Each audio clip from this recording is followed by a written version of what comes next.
Adi Chats, voici les ingrédients de ma nouvelle recette. Donc il vous faut de la morue, des poivrons, des dés de jambon sec, que voilà, et des oignons et de l'ail. Sans oublier bien sûr un peu de vin blanc sec. Bon, le vin est derrière, celui-là, c'est pour moi pendant la recette. J'ai eu envie d'adapter la recette classique de la Shoah à un poisson que j'aime beaucoup, la morue. Bon, c'est parti pour la recette. Pour couper les poivrons, je coupe depuis la base en suivant les dessins du poivron, chaque partie, vers la queue. Et ils vont se détacher très facilement et laisser comme ça toutes les graines sur le pédoncule. Il ne me reste plus qu'à retirer la partie blanche, les nettoyer et les couper en petits cubes. Et voilà le résultat. Ensuite, on passe à l'oignon et à l'ail. On commence par l'ail, on va peler les gousses, les couper en deux pour pouvoir retirer le germe et ensuite on coupe chaque demi-gousse en tout petits dés. Ensuite, on va peler et émincer l'oignon. Là, c'est de l'oignon nouveau que j'ai pris. J'aime bien le goût, puis c'est la pleine saison. Et voilà, on peut passer au filet de morue.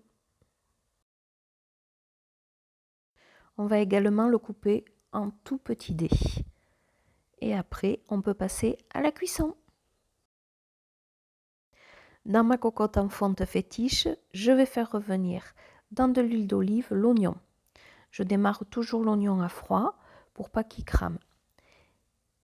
Dès qu'il dort, je vais ajouter les dés de jambon.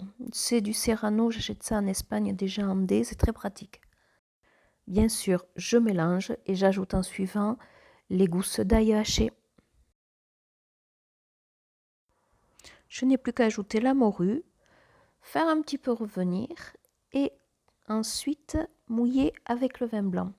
Mais pour bien voir ça, je vous change le point de vue. Voilà le vin blanc. On mouille juste, on mélange un peu, puis on laisse réduire de moitié. Et j'ai oublié le bouquet garni. Le voici. Donc voici mon astuce pour le bouquet garni. Quand je fais du poireau, je garde le verre et sur une feuille de verre, je vais y poser une feuille de laurier et un peu de thym. Je roule le tout, je le ficelle bien et je le congèle. Comme ça, quand j'ai besoin de bouquet garni, j'en ai toujours sous la main. C'est plus facile à utiliser, ça ne se délite pas et c'est plus facile à retrouver à la fin de cuisson. Là, ça a réduit. Je peux ajouter mes poivrons, mélanger à nouveau et venir couvrir d'eau. Bon, là pour la recette, j'ai été un petit peu généreuse. Mettez-en un peu moins, un bon verre d'eau devrait suffire. Ensuite, on couvre et on laisse mijoter un bon quart d'heure à feu doux. Puis, on retire le couvercle pour laisser cuire 5 bonnes minutes de plus et surtout laisser le jus un peu s'évaporer.